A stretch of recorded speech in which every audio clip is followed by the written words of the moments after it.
সেবাটা প্রথমেই বলে শুরু করেছিলাম যে এবারে গণপিটুনিতে অবশেষে রাজ্য প্রশাসনের ঘুম ভাঙলো। গণপিটুনিতে রাজ্যে গত কয়েকদিনে আমরা দেখতে পেলাম 5 জনের মৃত্যু হলো এবং এরপর যারা মৃত তাদের পরিবারকে 2 লক্ষ টাকার আর্থিক সাহায্যের ঘোষণা রাজ্যে। পরিবারের একজনকে হোমগার্ডের চাকরি ঘোষণা, সাহায্য ঘোষণা নবান্নের। এতদিন পর তাহলে ঘুম ভাঙলো কি প্রশাসনের? গণধোলাই নিয়ে 2019 সালে আসা বিল নিয়ে এখনো জটিলতা রয়েছে। 2019 থেকে 2024 সাল পর্যন্ত এই পাঁচটা বছর কেটে গেলেও এখনো কাটলো না এই বিল নিয়ে জট। গণধোলাই নিয়ে 2019 সালে আসা বিল, সেই বিল নিয়ে এখনো জটিলতা রয়েছে। 2019 থেকে 2024 5 বছর কেটে গেলেও এখনো কাটলো না বিলের জট। আলাপন বন্দ্যোপাধ্যায় তিনি কি বলছেন এবং বিমান বন্দ্যোপাধ্যায় স্পিকার তিনি কি বলছেন এই নিয়ে শুনুন। প্রত্যেক কয়েকটি ঘটনার কথা রাজ্য সরকারের গোচরে এসছে। এই সূত্রে পুলিশ কর্তৃপক্ষকে ম্যাক্সিমাম ভিজিল, সর্বাধিক সতর্কতা বজায় রাখতে বলা হয়েছে এবং কড়া আইনানুগ পদক্ষেপ নিতে বলা হয়েছে। মানুষকেও জাগ্রত ও সতর্ক থাকতে হবে। ঘটনাগুলি দুঃখজনক এবং আমাদের সকলেরই সতর্ক থাকার প্রয়োজন রয়েছে। এই সকল ক্ষেত্রে ক্ষতিগ্রস্ত পরিবারের জন্য কোনো ক্ষতিপূরণই যথেষ্ট নয়। তথাপি অর্থনৈতিক সহায়তার লক্ষ্যে ক্ষতিগ্রস্ত পরিবারগুলিতে নেক্সট অফ কিন, যারা ভিকটিম হয়েছেন তাদের নেক্সট অফ কিনকে একটি করে স্পেশাল হোমগার্ডের চাকরি দেওয়ার কথা ভাবা হয়েছে, দেওয়া হবে। এছাড়া পরিবার পিছু 2 লক্ষ টাকা অর্থনৈতিক সলিউশনও দেওয়া হবে। তৈরি করা হয়েছে যে মানুষকে পিটিয়ে মারা প্রবণতা, যেটা গত কয়েকদিন ধরে আমরা টিভিতে আমরা দেখছি, বিভিন্ন টিভিতে বা সংবাদ মাধ্যমে, এগুলো বন্ধ করার একটা উপায় ছিল। যে সরকার যে বিল এনেছিলেন এবং তাতে যে শাস্তির বিধান ছিল, কোনো লোক মারা গেলে পরে তার মৃত্যুদণ্ড পর্যন্ত ছিল, কিন্তু সেই বিলটা আমরা এনফোর্স করতে পারিনি। যদিও এই বিলটা আমরা রাজ্যপালের কাছে 3 সেপ্টেম্বর 2019 সালে পাঠিয়েছি, তার সত্ত্বেও অনুমোদন আসেনি। এটা অত্যন্ত দুর্ভাগ্যজনক এবং আজকের দিনে বিশেষ করে যখন কেন্দ্রীয় সরকার নতুন আইন প্রণয়ন করে এর সাজাটা বাড়াবার চেষ্টা করছে। পশ্চিমবঙ্গে এর অনেক আগে 5 বছর আগে এটা উপলব্ধি করতে পেরেছিল পশ্চিমবঙ্গ সরকার এবং তারা সেই বিলটা ওইভাবে এনেছিলেন 2019 সালে। একটার পর একটা ঘটনার কথা আমরা দেখেছি এবং 1 সপ্তাহে 5 জনের মৃত্যুও দেখেছি এই গণপিটুনির জেরে। কিন্তু এখনো পর্যন্ত এর কি সুরাহা হতে পারে আইনি মাধ্যমে? রাজ্যের কি পদক্ষেপ সেই নিয়ে যখন প্রশ্ন উঠেছে তখন সামনে এসেছে 2019-এ আনা সেই বিল, যে বিল এখনো পর্যন্ত আইনি জটে আটকে রয়েছে, এখনো রাজভবনে আটকে রয়েছে। কেন কোনো রকমভাবে সেই জট কাটানোর চেষ্টা করা হয়নি? আর আজকে কেন নবান্নের তরফ থেকে আর্থিক সাহায্য ঘোষণা করা হচ্ছে? এই সবটা মিলিয়ে আমাদের সঙ্গে আমরা কথা বলবো। আমাদের সঙ্গে রয়েছেন আমাদের প্রতিনিধি অনুপম পাত্র। অনুপম, আজকে 2টো জায়গা তৈরি হয়েছে। একদিকে নবান্নের তরফ থেকে অবশেষে ঘুম ভাঙলো এবং তারা আর্থিক সাহায্যের কথা ঘোষণা করছেন, হোমগার্ডের চাকরির কথা ঘোষণা করছেন, আর অপরদিকে রয়েছে 2019-এর সেই বিলটা, যে বিল এখনো আইনি জটের মধ্যে আটকে রয়েছে।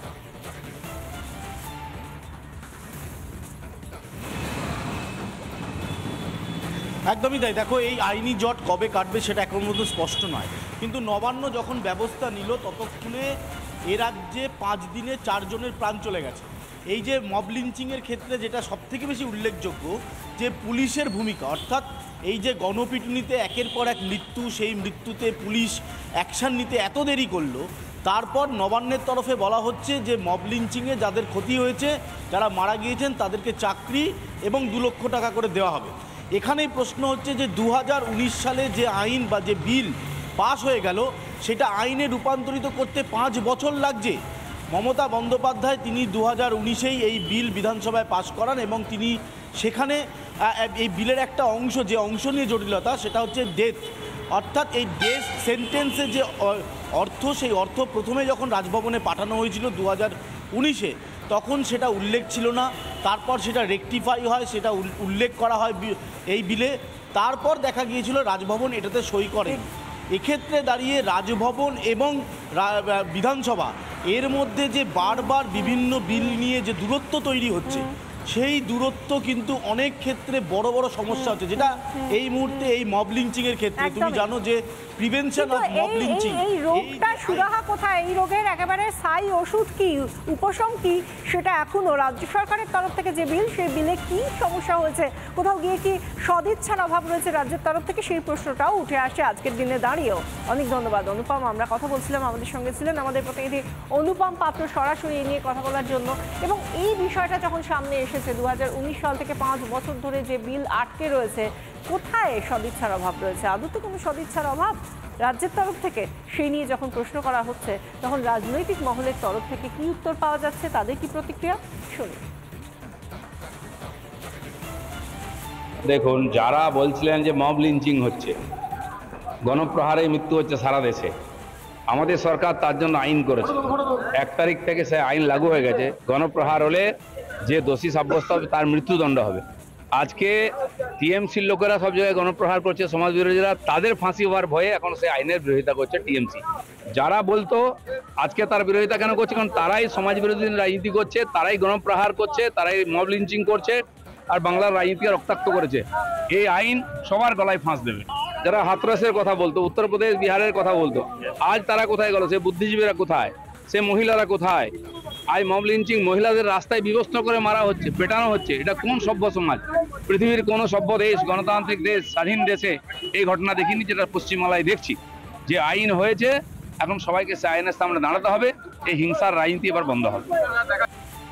গণপিটুনি তখনই হয় যখন সত্যি সত্যি একটা যাকে আঘাত করছে কোনো একটা রিউমার ছড়িয়ে গেছে। যারা দাঁড়িয়ে দাঁড়িয়ে দেখছিলেন তারা কোন পার্টির লোক সেটা তো অ্যাসার্টেন করা যায় না। এখন হচ্ছে যে গণপিটুনি যে রাজ্য সরকার যেটা বলেছেন সেটা হয়তো হতে পারে যে আন্ডার কম্পালশন তিনি একটা সুরাহার কথা বলেছেন, যাতে সত্যি সত্যি কোনো লোক যদি ভিক্টিমাইজ হয়ে যায়।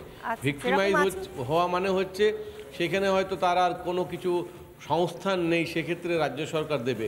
আদারওয়াইজ আপনি যদি বলেন যে গণপিটুনিতে মারা গেলেই চাকরি দেবে, তাহলে গণপিটুনি করার জন্য আরও ইন্সপায়ার্ড করা আর কি, যে পেলে একটা চাকরি পাবো, সেটা নয়। কোনো কোনো ক্ষেত্রে এক্সেপশনাল কেসে এ ধরনের ঘটনায় হয়তো সেখানে কনসিডার করে চাকরি দিতে পারে বলে মুখ্যমন্ত্রী বলেন।